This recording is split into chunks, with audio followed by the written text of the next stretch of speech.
As some of you may know, I recently had the hardest crash I've had in a long time. And to make things worse, I didn't have my camera running. I have a solid 2 to 3 month recovery ahead of me that's unfortunately going to keep me off any type of bike. The only plus side is that now I might be able to get around to filming some product reviews I've been meaning to do. That brings me to the subject of this video. Today I'll be doing a review and a comparison of the Park Tool Stand PCS-10.2 work stand versus a cheap Amazon stand. Park Tool is well known throughout the industry for making quality tools and shop equipment, which is the main reason that I chose this stand over the others out there. At first glance, the Park Tool PCS-10.2 appears to be built very well, and it's much burlier than the Amazon stand. The Park Tool stand is made with larger metal tubing, whereas the Amazon stand has much smaller tubes and it has more plastic. But I've owned the Amazon stand for a number of years now, and it has held up really well. But the Park Tool stand has a nicer feel and finish, which is worth something. The legs are where these stands differ the most. The Amazon stand has your typical 4-leg design, and the Park stand has a unique 2-leg design. I've noticed pluses and minuses in both. The Amazon stand is more stable if you ever find yourself pushing against the bike while you're working on it, but you need more open floor space to set it up, and additionally, you have 2 more trip hazards. The Park stand is perfectly stable. That is until you exert a fair amount of force towards the rear of the stand. Then it'll try to tip over. On the flip side, the 2 legs require less floor space and essentially eliminate any trip hazards. The clamps are another area that these stands differ quite a bit.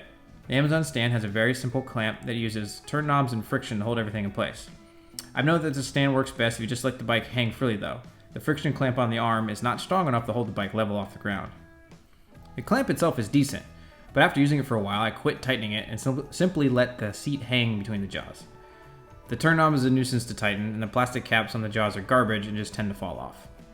The clamp on the Park stand, however, is of course much higher quality. The friction lock on the arm uses a tapered cone design that is capable of holding the bike in any position you want. But if you're clamping your dropper seat post, then you'll probably just want to let the bike hang freely so you don't put too much stress on the dropper. The clamp on the Park Tool stand is much easier and faster to tighten. It uses a quick cam lock design that can be fine-tuned by spinning the handle. This is much faster and more practical than the twist knobs on the Amazon stand. Both stands come with a small tool tray, which really comes in handy. And in the end, both stands get the job done.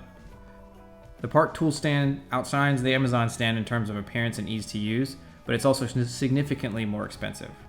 Park Tool stand is $200 and the Amazon stand can be found for as little as $50.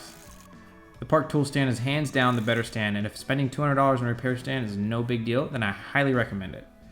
But if you're on a budget and just want a stand that works, the Amazon stand is a fantastic option for basic bike work. Like I mentioned before, I've owned the stand for several years and it's held up great. But now that I've splurged on the Park Tool stand, it'll probably start collecting dust in the corner of my garage. Or maybe I'll donate it to a family member. I don't know. So I hope you liked this video and found it useful. If you did, please like and subscribe. And don't forget, visit my blog at mountainbikesandmotorcycles.com. Thanks for watching.